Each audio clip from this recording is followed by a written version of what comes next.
تعالوا كده نشوف مكونات الماسك بتاعنا. الماسك الساحر النهارده بجد هو سحر للبشره، والدليل المكونات اللي انتوا شايفينها قدامكم دي. معايا هنا رز، لبان دكر، بودره عرق سوس دي موجوده كده عند العطار، وكمان لبان الدكر عند العطار، والرز موجود طبعا في كل بيت. اول حاجه هحط دول على بعض كده، وهاخدهم شطفه تحت الميه سريعه كده. شطفتهم كده. طبعا انا ما بدعكش فيهم ولا بنزل ايدي، انا بس بفتح الميه عليهم كده عشان مش عايزه اتخلص من النشا اللي موجود في الرز. لا، انا عايزه الرز يكون بالنشا بتاعه بس، لو في غبره او تراب اتخلص من الغبره او التراب دي. وكالعاده بنسى اولع النور في الاول. المهم شطفته كده، هنزل بيه في حاجه بقى كده، لبان الدكر على الرز. طبعا الحركه دي لازم اعملها قبل ما ابدا في الماسك ب3 4 ساعات، او ممكن تنقعي ده من قبلها بليله كده عشان يطرى معايا وينزل كل الفوائد اللي فيه. هجيب بقى معايا كوبايه ميه، وهغطي كل الحاجات دي كده بالميه بتاعتي، وهسيبها كده على جنب زي ما قلنا 3 4 ساعات، ونرجع نشوف هنعمل فيها ايه. وكمان العرق السوس بتاعي هجيب برضو حاجه ازاز كده، وهنزل بالعرق سوس، وهنقعه كمان قبلها بشويه كده عشان ينزل كل الماده الحلوه اللي فيه. هنزل على العرق صوص كمان بالميه كده، وهقلبه بقى كويس. ودول الاتنين هركنهم بقى شويه كده. ليك الحريه قبلها بليله، يعني بالليل وانت داخله تنامي كده تنقعي الحاجات دي، او وانت شغاله كده في المطبخ انقعيهم من جنبك على ما تطبخي وتعملي شغلك، هيكونوا جاهزين معانا. ونكمل بقى ونشوف هنعمل ايه بعد ما اسيبهم 3 4 ساعات مع بعض. نرجع بقى نشوف هنبدا الماسك بتاعنا ازاي. تعالوا كده نشوف الماسك بتاعنا. الرز والعرق السوس واللبان الدكر بعد ما نقعناهم بقى شكله ايه.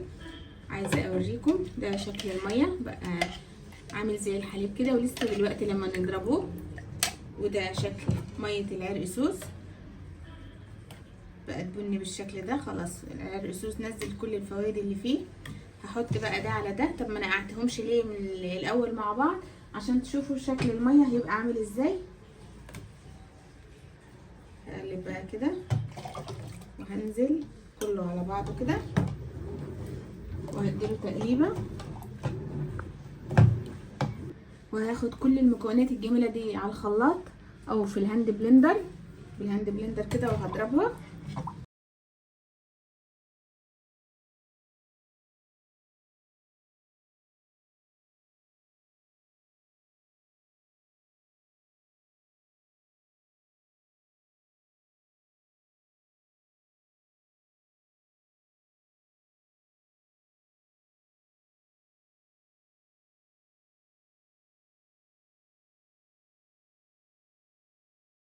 كده خلاص بعد ما ضربت الماسك بتاعي بقى بالشكل ده.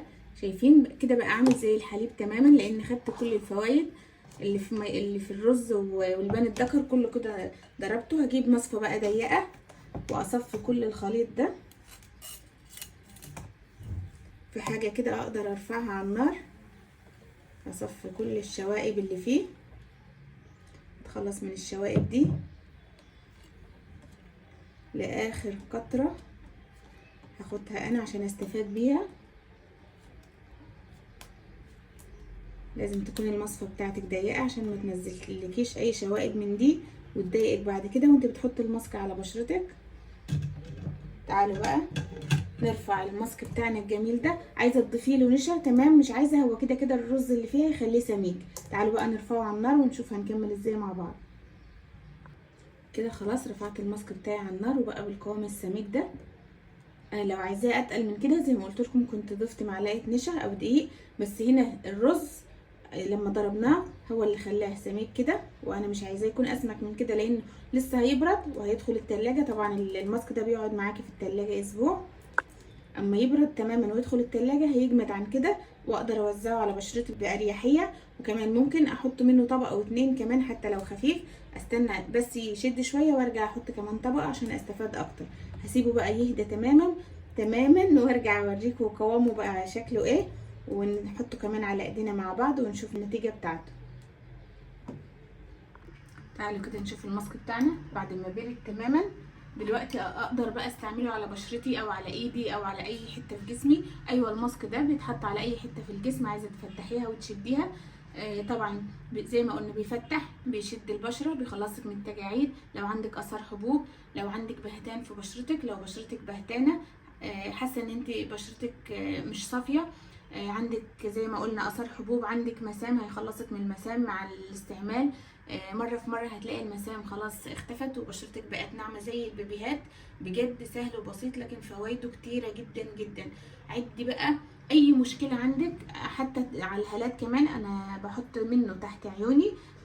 انا ما استنيتش لما اصور معاكم بعد واختم الفيديو واحط على بشرتي، لا، اول ما برد الماسك انا غسلت بشرتي كويس ونشفتها. طبعا بتغسلي بشرتك كويس وتستني عليها 10 دقايق عشان تجف تماما. يعني الماسك ده ما تحطهوش على بشره مترطبه او لسه غسلاها كده، لا، استنى لما تنشف تماما عشان يستفاد وشك بكل المكونات الجميله دي.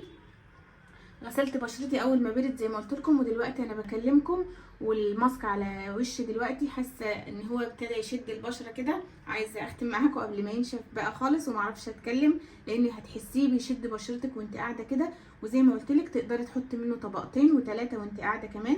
عايزه اوريكم الاول القوام بتاعه تقيل ازاي. هتجيبي بقى اي علبه ماسك عندك تكون ازاز وتحفظيه فيها في التلاجة، بيقعد معاكي اسبوع في التلاجة. نحط على ايدينا كده. طبعا هنتخيل دي بشرتنا كده بعد ما غسلناها، وهنشوف الفرق دلوقتي بين الايدتين. بس ينشف كده بتسيبيه على بشرتك من ربع ساعه لتلت ساعه لحد ما ينشف تماما، وتحسي بقى ان هو شدلك بشرتك، وتفرجي على النتيجه والجمال من اول استخدام. هتلاحظي الفرق. احطه بقى كده على ايدي واسيبه ينشف على ما نعبيه مع بعض يكون نشف. تعالوا بقى هنجيب زي ما قلنا اي علبة كريم عندك تكون مغسولة ومتعقمة كويس، وهنحط فيها الكريم بتاعنا كده. لسه طبعا لما يدخل التلاجة هيجي عن كده كمان. انا عاملة كمية كبيرة لان بحطه بقى على ايدي، على رجلي، على الركب، على الاكواع، على البكيني، على الاندر ارم، اي منطقة عايزة تفتحيها. وبقى كده جاهز معايا الماسك. كده عبيت الماسك بتاعي، هو بارد خالص. هتاكد لازم قبل ما اقفل عليه واشيله في التلاجة يكون بارد تماما عشان ما يخربش منك. اتاكدت ان هو بارد تماما خلاص هقفل عليه واحطه في باب التلاجة. وكل يوم بالليل وانا قاعده انضف بشرتي بعد تعب اليوم كله كده وانا قاعده بالليل، واوزع الماسك ده على بشرتي وانا قاعده كده. وهرفع راسي لفوق اول ما احس ان هو ابتدى ينشف، ارفع راسي لفوق عشان يشد لو في تجاعيد. لو في تجاعيد رفيعه هيخلصك منها، ولو في تجاعيد عميقه مع الاستعمال والتكرار هتلاحظي الفرق تماما. بجد داوم عليه وهتلاقي نتيجه تحفه وهتعجبك جدا جدا. المكونات سهله وموجوده ومتوفره في كل بيت. لبان الدكر عند العطار تحت البيت، والعرق السوس هتجيبي ب10 جنيه وب10 جنيه، والرز طبعا موجود. وعملنا احلى كريم او ماسك تقدري تحطيه يخلي لك بشرتك زي البيبيهات حرفيا. كده اكون خلصت الفيديو بتاع النهارده. نستنى قبل ما نختم عشان عايزه اوريكم الفرق كده لما نشيله من على الايد دي. بس هو انا كده يعتبر خلصت الفيديو. هقفل بقى شويه على ما ينشف واغسل ايدي وارجع اوريكم الفرق بين ايدي دي وايدي دي. كده خلاص نشف الماسك بتاعي وشادد كده، حاسه بشده في ايدي. هروح بقى اغسله ونرجع نشوف الفرق بين الايد دي والايد دي مع بعض. كده خلاص بعد ما شلت الماسك ونشفت ايدي بالشكل ده. لازم نرطب بعد ما نشيل الماسك لان حاسه دلوقتي ايدي ناشفه وبتزيق كده من النظافه. هجيب بقى اي مرطب بقى موجود عندك وهنرطب بشرتنا او ايدينا. ضروري ضروري ما ننساش الترطيب عشان بعد شويه بشرتنا ما تجعدش. لازم نرطب. رطبي رطبي. قلنا الترطيب ده عامل زي الميه للارض عشان بشرتنا ما تشققش ويبقى فيها تجاعيد. لازم نرطب كويس.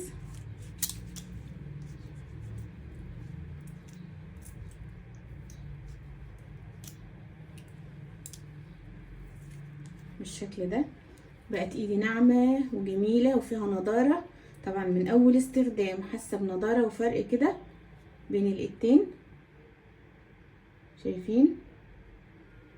تخيلوا بقى لو استمريت عليه فتره. كده اكون خلصت الفيديو بتاعي النهارده، يا رب يكون عجبكم. لو عجبكم متنسوش تحطوا لايك عليه، وكمان ما تنسوش تشيروا الفيديو لاصحابكم وحبايبكم.